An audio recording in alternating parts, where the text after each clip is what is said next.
ప్రాంతాలకి, కులాలకి, మతాలకి అతీతంగా ప్రపంచవ్యాప్తంగా ఉన్న ప్రతి తెలుగువాడు సంవత్సరం మొత్తం ఎదురు చూసే ఈ మహానాడు పండగకి వేదికలు అలంకరించిన పెద్దలు మన ప్రియతమ ముఖ్యమంత్రి నారా చంద్రబాబు నాయుడు గారికి, భవిష్యత్ తెలుగుదేశానికి దిశానిర్దేశం చేస్తూ తనని తాను మలుచుకుంటున్న యువ నాయకులు నారా లోకేష్ గారికి, సోదరులు రాష్ట్ర పార్టీ అధ్యక్షులు సౌమ్యులు అయిన పల్లా శ్రీనివాస్ గారికి, తెలుగుదేశం పార్టీ పెద్దలకు, ముఖ్యంగా శ్రీకాకుళం నుండి చిత్తూరు వరకు ప్రపంచవ్యాప్తంగా కూడా తెలుగుదేశం పార్టీని పుట్టిన నాటి నుండి కంటికి రెప్పలా కాపాడుకుంటున్న కార్యకర్త దేవుళ్ళందరికీ కూడా మహానాడు సందర్భంగా శుభాకాంక్షలు తెలియజేసుకుంటున్నాను.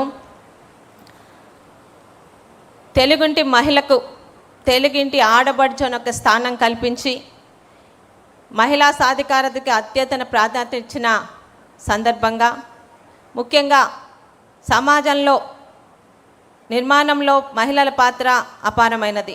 ఒక మహిళ బలపడితే కుటుంబం మొత్తం బలపడుతుంది, కుటుంబం బలపడితే సమాజం అభివృద్ధి చెందుతుంది అనే నిజాన్ని ముందుగా గ్రహించిన పార్టీ మన తెలుగుదేశం పార్టీ. సమాజంలో సగానికి పైగా ఉన్న మహిళలను అన్ని విధాలుగా బయటకు తీసుకురావడానికి కూటమి ప్రభుత్వం స్త్రీశక్తి కార్యక్రమం ద్వారా మహిళా అభ్యున్నతి కోసం నాటి తెలుగుదేశం ప్రభుత్వం, నేటి కూటమి ప్రభుత్వం ఎన్నో రకాల పథకాలు తీసుకొస్తుంది. స్త్రీ అంటే కేవలం ఒక వ్యక్తి మాత్రమే కాదు, కుటుంబానికి ధైర్యం, సమాజానికి స్ఫూర్తి అని విశ్వసించే పార్టీ తెలుగుదేశం పార్టీ. స్వర్గీయ నందమూరి తారక రామారావు గారు మహిళలకి ఆస్తి హక్కు కల్పించి వారి గౌరవాన్ని పెంచితే, చంద్రబాబు నాయుడు గారు డ్వాక్రా సంఘాల ద్వారా పావలా వడ్డీ స్వయం ఉపాధి పథకాల ద్వారా మధ్యకల్ని ఆర్థికంగా బలోపేతం చేశారు. ఇక మహిళా సాధికారతలో తెలుగుదేశం పాత్ర. ఈ దేశంలో స్వర్గీయ నందమూరి తారక రామారావు గారు తెలుగుదేశం పార్టీ స్థాపించిన వెంటనే, మొట్టమొదటిసారి 83లో అధికారం వచ్చిన వెంటనే మహిళల కోసం ప్రత్యేకంగా పద్మావతి యూనివర్సిటీని స్థాపించి మహిళల పట్ల ఆయనకున్న గౌరవాన్ని, ప్రత్యేకతని చాటుకున్నారు. తర్వాత 86లో తండ్రి ఆస్తిలో ఆడపిల్లలకి సమాన హక్కుని కల్పిస్తూ చట్టం చేయడం ద్వారా ప్రతి ఆడపిల్లకి తన పుట్టింటిలోని, అత్తింటిలోని గౌరవాన్ని కల్పించిన పెద్దలు మన నందమూరి తారక రామారావు గారు. మహిళల కోసం వితంతు పెన్షన్ ప్రవేశపెట్టిన, వ్యవసాయ పాడి పరిశ్రమలో మహిళా డైరీలు, కోఆపరేటివ్ సొసైటీని తీసుకొచ్చిన అది మన తెలుగుదేశం పార్టీ హయాంలోనే జరిగింది. ఇక మహిళల ఆరోగ్యం మరియు సంక్షేమం కోసం మహిళల ఆరోగ్య విషయంలో ఆధునికత, సాంకేతికతతో ఆరోగ్య భద్రత మరియు ప్రభుత్వం అనేక కార్యక్రమాలు చేపట్టడం జరిగింది. ఇక సంక్షేమ విషయానికి వస్తే వితంతు పింఛన్ల కోసం 16,27,000 మంది మహిళలకు నెలకి 4,000 చొప్పున ప్రతి నెల 1వ తారీఖున మనం వితంతు పెన్షన్ పంపిణీ చేస్తూనే ఉన్నాం. 2014-19 సమయంలో వితంతువులు కాకుండా అనేక గ్రామాలకు వెళ్ళినప్పుడు పెళ్ళి కాని వయసు కూడా మించిపోయిన ఒంటరి మహిళల గురించి ఆనాటి ముఖ్యమంత్రి చంద్రబాబు నాయుడు గారికి చెప్పడం జరిగితే, పెళ్ళి కాని ఆడపిల్లలే కాదమ్మా, పెళ్ళై భర్త చేత వదిలివేయబడ్డ ఆడపిల్లలు కూడా మన యుద్ధాన్ని ఒంటరి మహిళా పెన్షన్ తీసుకొచ్చింది కూడా 2014-19 టైంలో మన తెలుగుదేశం పార్టీయే, మన ముఖ్యమంత్రి చంద్రబాబు నాయుడు గారే.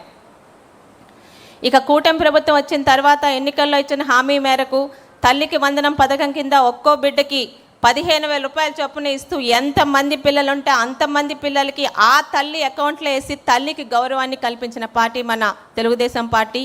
శ్రీశక్తి పథకం కింద రాష్ట్ర వ్యాప్తంగా ఆర్టీసీలో ఉచిత బస్సు ప్రయాణం కల్పించడం, శక్తి యాప్ ద్వారా మహిళలకి రక్షణ కోసం అనేక చర్యలు చేపట్టడం కూడా మన తెలుగుదేశం పార్టీ హయాంలోనే జరుగుతుంది. ఇక అంగన్వాడీ కార్యకర్తల వేతనం 7,000 నుండి 11,500కి పెంచి అంగన్వాడీ మహిళలకి బాసటగా నిలిచింది మన తెలుగుదేశం పార్టీ. ఆశా వర్కర్లకు 3,000 నుంచి 10,000 రూపాయలు పెంచడం కూడా మన తెలుగుదేశం పార్టీ హయాంలో జరిగింది. ఇక గ్రామ పంచాయతీల్లో 55.4% మహిళల్ని ప్రజాప్రతినిధులుగా ఎన్నిక ఈరోజు సేవ చేస్తున్నారంటే అది తెలుగుదేశం పార్టీ ఘనతే. స్థానిక సంస్థల్లో మహిళలకు 50% రిజర్వేషన్ కల్పించిన ఘనత కూడా మన నాయకుడు చంద్రబాబు నాయుడు గారికి, మన తెలుగుదేశం ప్రభుత్వానికి దక్కుతుంది. ఇక విజనరీ లీడర్, దార్శనికుడైన మన ముఖ్యమంత్రి తెలుగుదేశం పార్టీ జాతీయ అధ్యక్షుడు నారా చంద్రబాబు నాయుడు గారి నాయకత్వంలో విద్య, ఉద్యోగం, రాజకీయాల్లో కూడా 33% మహిళలకి రిజర్వేషన్ కల్పించడం జరిగింది.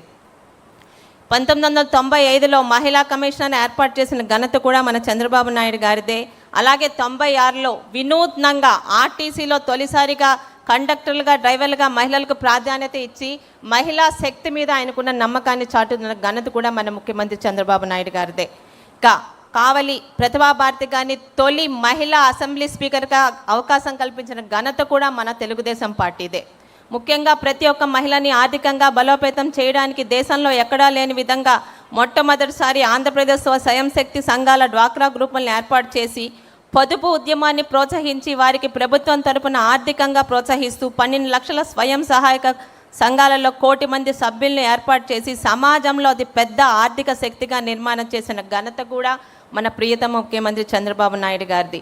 ఇవి పథకాలు మాత్రమే కావు, అనేక మంది మహిళల జీవితాన్ని మార్చిన ఉద్యమాలు. స్వయాన ఆనాటి అమెరికా అధ్యక్షుడైన బిల్ క్లింటన్ సరసన ఒక డ్వాక్రా మహిళను కూర్చోబెట్టి మహిళా సాధికారత పట్ల ఆయనకున్న నిబద్ధతను చాటుకున్న ముఖ్యమంత్రి మన నారా చంద్రబాబు నాయుడు గారు.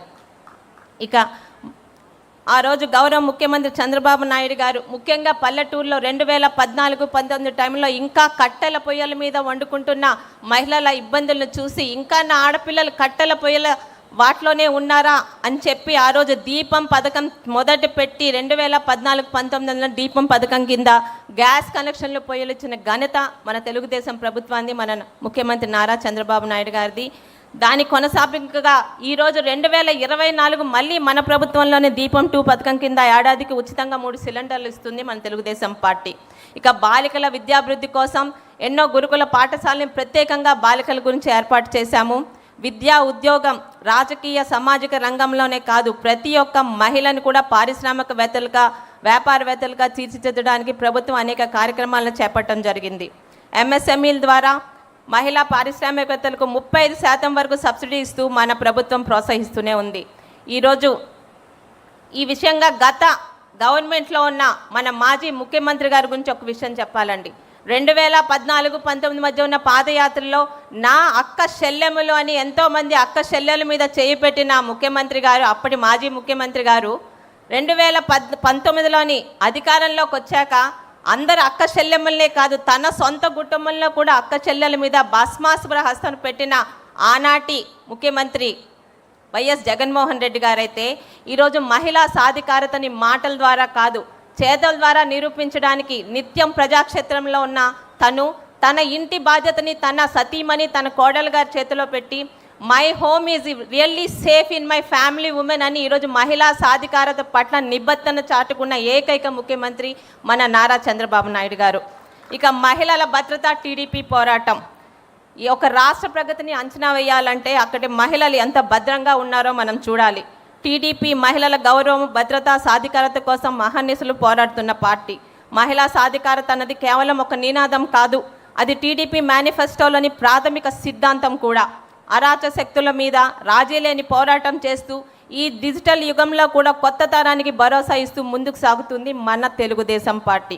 ఇక బాలల భద్రత, బాల వివాహాలు, మానవ అక్రమ రవాణా నివారణకు కఠిన చర్యలు తీసుకుంటూ మహిళల భద్రత సహాయం కోసం 1 స్టాప్ సెంటర్లు, శక్తి సదనాలు, న్యాయ సహాయం, కౌన్సిలింగ్ సేవలతో భద్రత కల్పిస్తుంది.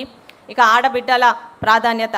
రాజకీయాల్లో మహిళలకు గౌరవం, అవకాశాలు, ఆత్మగౌరవం కల్పించిన పార్టీగా తెలుగుదేశం పార్టీ. మహిళలను కేవలం ఓటర్లుగా కాదు నవ సమాజ నిర్మాణకర్తలుగా భావించి మన తెలుగుదేశం పార్టీ పనిచేస్తుంది. గడిచిన 2024 ఎన్నికల్లో మహిళలకు అత్యధిక సీట్లనిచ్చి 22 మంది శాసనసభ్యులు, ఎంపీలు మరియు మంత్రులుగా ఈరోజు మన ప్రభుత్వంలో ఉన్నారు అంటే అది తెలుగుదేశం పార్టీకి, నారా చంద్రబాబు నాయుడు గారికి మహిళల పట్ల ఉన్న నిబద్ధత. ఇక రాజకీయాల్లో మహిళల భాగస్వామ్యం పెరగకుండా నిజమైన సమానత్వం సాధ్యం కాదు అని మన టీడీపీ పార్టీ నమ్మకం. మహిళలకు శాసనసభలో, పార్లమెంట్లో, స్థానిక సంస్థల్లో తగిన ప్రాధాన్యత రావాలని తెలుగుదేశం పార్టీ ఎప్పటి నుండో మద్దతు ఇస్తుంది. మహిళలకి 33% రిజర్వేషన్ కల్పించి వారిని నిర్ణయ ప్రక్రియల్లో సమాన భాగస్వాములుగా నిలబెట్టడమే తెలుగుదేశం పార్టీ లక్ష్యం. ఇది కేవలం సంఖ్యాపరమైన మార్పు మాత్రం కాదు, దేశ విధానాల్లో మహిళల స్వరం బలపడే కీలక సంస్కరణ కూడా. తెలుగుదేశం పార్టీ మొదటి నుండి మహిళా రిజర్వేషన్ బిల్లుకు కట్టుబడి ఉంది. 96లో నాటి దేవగౌడ ప్రభుత్వంలో తొలిసారిగా మహిళా రిజర్వేషన్ బిల్లును ప్రవేశపెట్టిన నాటి నుండి నేటి ఎన్డీఏ ప్రభుత్వం వరకు తెలుగుదేశం పార్టీ మహిళా రిజర్వేషన్ బిల్లుకు తన మద్దతు తెలియజేస్తూనే ఉంది. స్త్రీశక్తి బలపడితేనే రాష్ట్రం బలపడుతుంది, మహిళలు ఎదిగితేనే ప్రపంచం ఎదుగుతుంది అని, సమాజం ముందుకు సాగుతుందని నమ్మి ముందుకు సాగుతున్న తెలుగుదేశం పార్టీలో మహిళా సాధికారతకి మాటల్లో కాదు చేతల్లో అమలు చేస్తున్న మన టీడీపీ పార్టీలో ఇటువంటి ప్రాధాన్యత గల మహిళా శక్తి తీర్మానాన్ని ప్రవేశపెట్టే అవకాశం నాకు కల్పించిన పెద్దలందరికీ మరొకసారి ధన్యవాదం తెలుపుకుంటూ సెలవు తీసుకుంటున్నాను. జై తెలుగుదేశం, జై చంద్రబాబు నాయుడు గారు.